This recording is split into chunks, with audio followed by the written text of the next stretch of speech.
Elvis is in the building again, but this time it's the woman behind the music and the performance that we're chatting to. Leisa is the eyes and the ears, the roadie, whatever that is, the assistant who makes everything run smoothly behind the scenes and on stage. Elvis would have to practice outside his performing hours. Now I'm just wondering, how would you help him practice? We often drive in the car with lots of music, and Joe or Elvis sings in the car, and so we listen to the same song over and over and over, but that's okay. Also, I help him make sure he's singing the song like Elvis sang the song, so that he's able to relate better, the audience can relate better to the song if they feel Elvis's feeling in the song. So I make sure that it's true to what Elvis would perform. You mentioned there could be long drives and you're hearing the same song over and over. I'm just wondering, do you get a headache or do you get annoyed by hearing the same song over and over? JP, I'm really lucky. I can go to sleep like that pretty much anywhere. So after a couple of rounds of the song, I end up falling asleep in the car, which helps a bit, but it does get very monotonous. But you've got to learn, and nobody's going to learn by just singing it once. So yes, I understand that we need to sing it. And it's good because I learn it too, and then I'm able to sing along at all the concerts with the song because I know them as well. What is your favourite pre-show job? It's when we set up the stage, I think, because that, you know, we're getting very excited at that point, and we know what mood we want to set for that particular show. We see it all come together at that point, and it's really nice to see a blank stage, and then when we're finished with, you know, our banners and our screen at the back and all the lights and everything, it's a really satisfying thing to see. Does Joe do sound check? Yes, we always do a sound check to make sure, because it's his voice that is the instrument, and that's what everybody comes to listen to, so we need to make sure that it sounds as perfect as we can make it. And I did learn a very good lesson once, because we took a long time to set up all the sound, and then as I was leaving the area where we were working, or the room that we were working in, I just turned all the dials down thinking I'll just reset them when we get back, but of course I wouldn't have known where they were, so then we had to go and do the whole thing again. So I've learnt that lesson, that once we've set it up, we just have to leave it. But yes, it's something very important that we have to do for Joe's voice. What do you do for the sound of wider gig? The sound is pretty much set once we've done our sound check. I can change the volume of just Joe's voice to be a little bit higher than the music, or I can change just the music to be a bit higher if the track is a bit low or a bit too noisy, a bit too loud. But basically it stays pretty much the same. It's the lighting that I need to sit and work on, because we do different colours. So if he's singing quite a sad song, I make it a blue colour. When he sings Fever, for example, we make it very red on stage so that the lighting is... And then when he does some of his moves, we want the strobe to come on. But you don't want the strobe on all the time, and the strobe sort of has to start and stop fairly quickly. It's the lighting that takes up my time off stage, or when he's performing. And I do really have to concentrate to make sure that I'm clicking the colours in and out correctly and the strobe on and off. So it is a bit technical.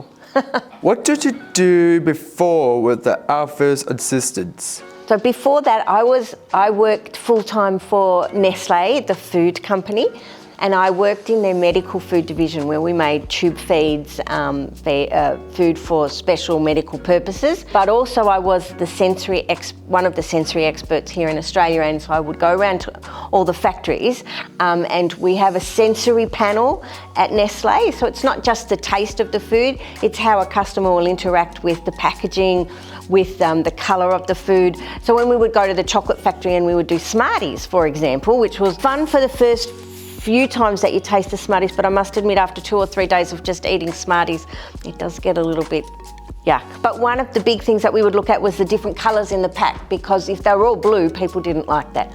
So one of the really important sensory aspects of a person wanting Smarties is there's a mix of colours, so that you're visually seeing that. So it's very interesting. There's lots of different things that the company does to ensure people have a full 5 senses experience with their food that they sell. So it's very interesting thing. I should come back one day and tell you all about that. Do you have any input over what Joe wears and sings? Yes, I do. I try to, because we can't have him wearing the same thing to the same place. Because he's got a number of costumes, so we need to make sure he's wearing something different each time he's entertaining similar groups, if we happen to sing at the same age care, which we do on a regular basis. Just need to make sure that everything fits him correctly. So if there's something that's looking a bit too big or a bit too small, we'll say, well, we'll put that costume aside. What he sings is really important, and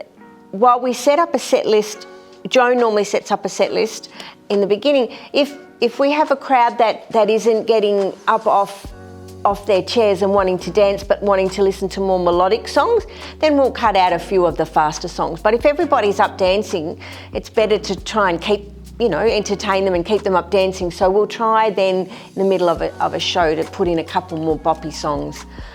So I probably have more influence once he's on stage than before. He likes to set up his own set list of what he's comfortable singing. Is there any songs that are fan favourites at the aged care, like the boppy ones?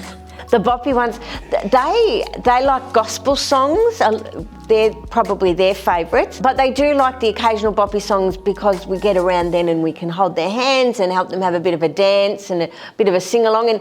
And all of Elvis's well-known songs like In the Ghetto, Wooden Heart, Suspicious Minds, that we always do those ones, and so many people sing along with them, which is lovely to see. Are there any melodic songs on the other side of for the aged care residents that want to sit and just listen instead of getting up and dancing? Yeah. So probably the things like Kentucky Rain, the slower ones. My Way, they absolutely all really like that one, My Way.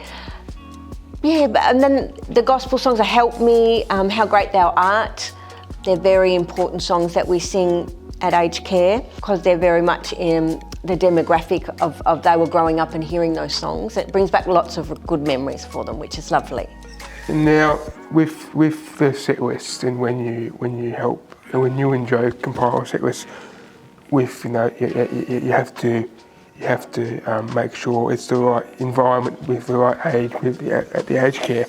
Do the audience normally maybe ask, could you fill in this one? Oh, absolutely. Requests, yes, we always get requests. And it's quite funny, you'll often have sung a song and then someone will come in and say, I want to hear Wooden Heart, and we'll go, yeah, we sang that just before, but Joe will often sing it again for them because that's always a good thing. But yes, at most gigs there's always 2 or 3 requests of people wanting songs, so I try to have a notepad next to me so that I can take the note or get them to write it down while I'm trying to do the lights, because it gets a bit busy during a gig. But yeah, there's always somebody who has a request. Elvis sang so many songs, 800 odd songs, so there will often be people who ask for quite an abstract song that we don't know, or if Joe doesn't know it well enough to do it justice, it's not something that he'll just perform. But if someone asks at the aged care, we try to go home and learn it and then sing it the next time. Have you been to Graceland, and what was your highlight of going to Graceland?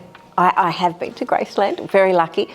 I've been 4 times, which has been very exciting and very interesting the way it's changed. Originally when I first went, it was really just a house.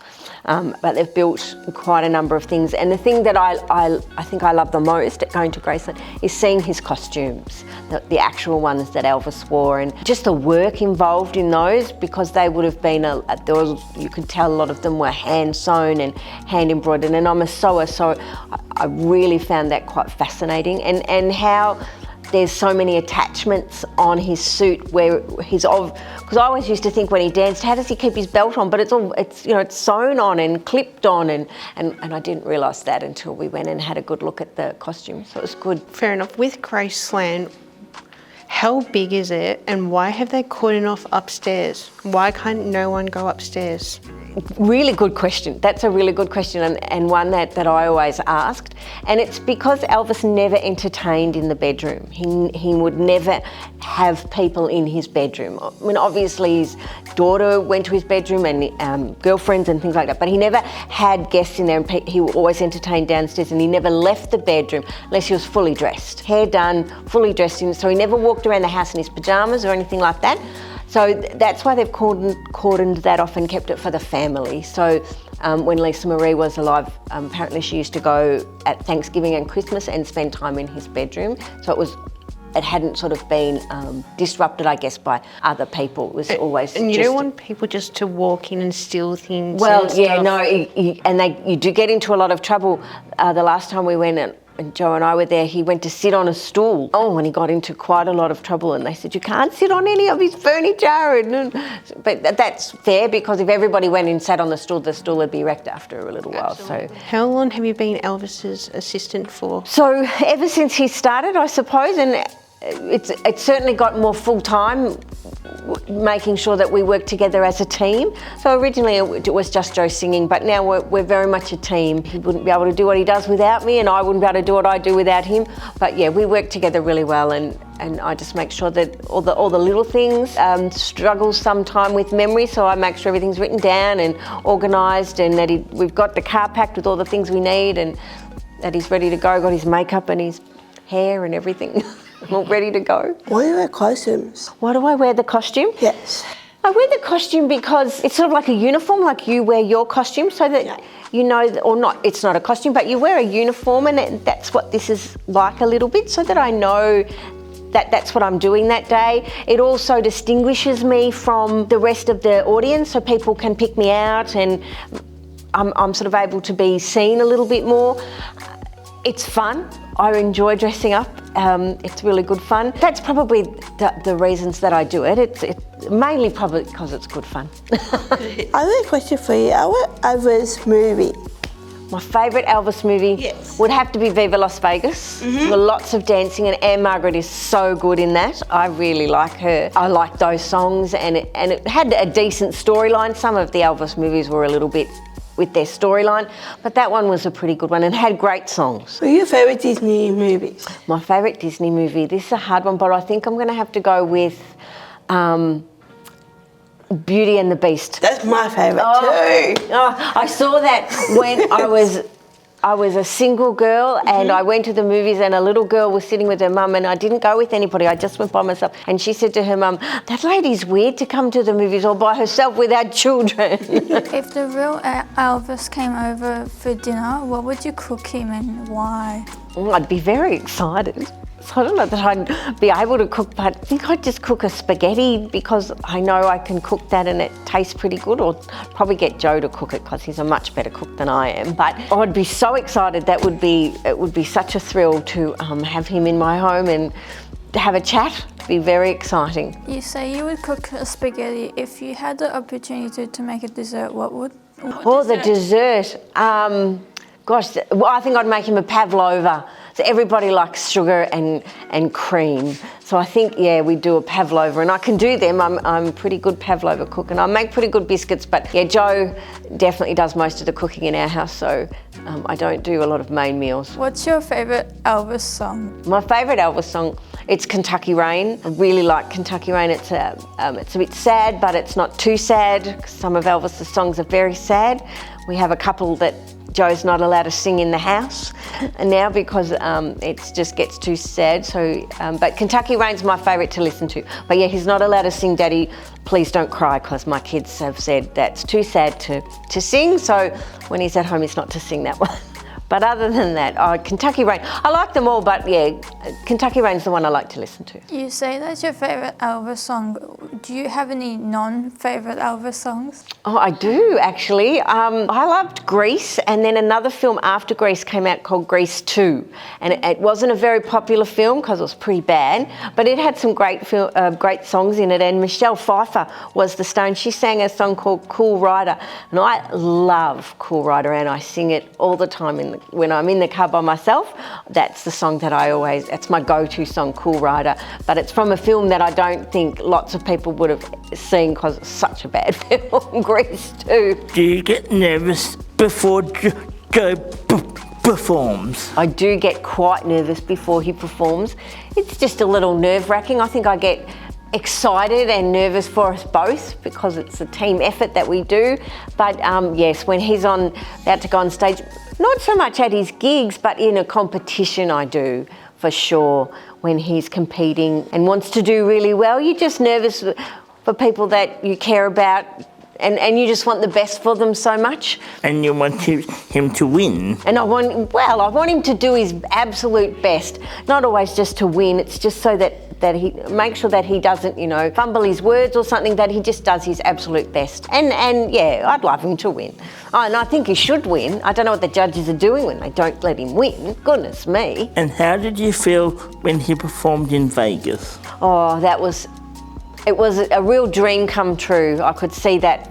And I thought he sang the best I'd ever heard him sing when he sang in Vegas. And I was very nervous beforehand, but during his singing, I felt so much pride seeing him up on stage and a lot of love, because I knew that it was something that meant the world to him, and so it meant the world to me. So it was a very exciting time, and I know he had a great time. Leisa, I wanted to ask you about the dress. Where did you get it, and was it a custom thing or did you find it?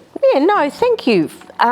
It was from a company called Poison Arrow, so it's not a custom. They have different sizes. I've got one in blue and one in red, as well as this one in white, but they don't make them anymore. So I went to because they had a pink one, and I thought, I might get a pink one, but they actually don't sell them anymore. So yeah, I was a bit excited that now I've got this dress that probably not many other people are going to have. Do you wear it much at gigs? Or? I wear them a lot at gigs, yeah, and at Park's Elvis Festival, the big Elvis Festival that we go to every year. I wear them there, and then when we went overseas this year, I wore them at those festivals and no one else. There were very few people dressed up like I was, and there were another group of Australians there, and they were all dressed up too, because we dress up at Parks. People in America didn't seem to dress up as much at the Elvis festivals that we went to. So it was a bit exciting because everybody's going, where did you get it? What, Yeah. So I did stand out a little bit, but that was fine. Speaking of standing out, do you and Joe get recognised much in the street? Not really. Certainly Joe, because he has his own hair, so he's got the black hair and he's got the big sideburns, lots of people walk past and go, you look like Elvis Presley, and we go, oh yeah. And sometimes it starts up a really nice conversation that we can have with people, and they get to see, he shows him on his phone that he sings. Not so much me, but in Parks, because I dress up and he's dressed as Elvis, we have ended up in the local paper a few times and interviewed on the TV. So that's been very exciting. What's the hardest part of being a roadie and helping Elvis? Well, the hardest part for me is I can't lift very much. So when he says, you've got to move this thing, I go, oh no, I can't lift that. And so it's hard work. It's definitely hard work to be a roadie because, we're lugging big speakers and lights and stands and things from the car, usually upstairs or in a lift to be able to set up on the stage. That's probably the hardest part. It's so much fun to be in the performance and to entertain people and have such fun, but it's hard work setting it up, and then you've got to pull it down. And it's okay if we can go the next day if we're doing a performance at night and pull it down the next day, but I must admit at midnight or 1 o'clock in the morning when we're still packing up lights and trying to pack the car, it makes a very long day. What's the easiest part? The easiest part? Enjoying myself. That would be the easiest part, because I do all the time. Love it. And where have you been that you've enjoyed the most? Oh, where have I enjoyed the most? I can't remember where it was. Balla Balla. I enjoyed my most at Balla Balla when Joe performed and you guys were all there and served up scones with jam and cream, because that was really yummy. And Balla Balla was really good fun because Joe got to walk around and interact and everybody was dancing. So yeah, I did. I had really good fun down at Balla Balla. And some of the bigger gigs that we do, it's sometimes a bit impersonal, but Balla Balla was really good fun. We're glad we're back there next year. And what's the biggest gig that Joe's done? Biggest one that he's done? I think the one recently we were up in Cowra, and that was 120 people on a big stage with lots of lights, and that was hard work, big weekend for us to take everything up. But that was really good fun, but not as intimate as the smaller ones, which was fun. Obviously, you have to prepare for concerts. Do you have a certain strategy? Do you have certain things that you set up first? How do you make sure that you're time efficient in setting up? And even when you pack down, what's your strategy for that? You certainly do have to do music first, so the speakers first on the stage. and the cords for that. Set everything up first with all the loose cords, then we have to start packing the cords away so we make the stage safe and we make the floor area safe for people, putting down lots of tape. But takedown is interesting because you want to do it as quickly as you can, but we've done it enough times now that we know that you're creating more work for yourself if you don't pack everything into the right bag. So we have certain bags with certain cords in it. These are for the lights and these are for the speakers and these are for the music. So when we pack down, we make sure we put things in the right boxes or the right bags so that next time when we go to set up, we don't have to reorganise everything. So we've got more efficient at it as we've gone on. Have you ever lost anything before a gig? Before a gig? I don't think we've lost anything before a gig. We've forgotten a pair of socks once, so Joe had to put his boots on without socks and then realised that that was going to hurt too much, so I ended up sacrificing a couple of his scarves and I wrapped his feet in the scarves and put the boots on that way. So now I always carry a spare pair of socks in the car. Joe likes to have 2 or 3 of everything just in case, so that we're usually pretty covered. I mean, we have left things behind a number of times. We've left things behind. At gigs, we lost a ladder at Corowa. We left a ladder, a little step ladder up there, but yeah, other than that, pretty good. Do you think the Elvis music after will stand the test of time, even though that's a silly question for me to ask, because you would say, of course it would rock on. What a silly question, you know? I think it will though, I really do. His music was beautiful and his voice is a stunning voice, and you think it'll stand the test of time because it has already. You know, it's taken till now for another artist to sell more records than Elvis ever did, and that was Taylor Swift. Just last year, she just surpassed him with selling the same amount of records as Elvis ever did as a single performer. So that's been 50 years of him holding that record. So I do think that his music will stand the test of time. Whether it'll be, whether Elvis tribute artists will still get the popularity because the demographic of people who want to see him won't be around, but his music will stand the test of time. I mean, Beethoven's and Chopin's did, so Elvis can. What a great chat today with Leisa. Thank you for your time. Ladies and gentlemen, Elvis and Leisa have left the building.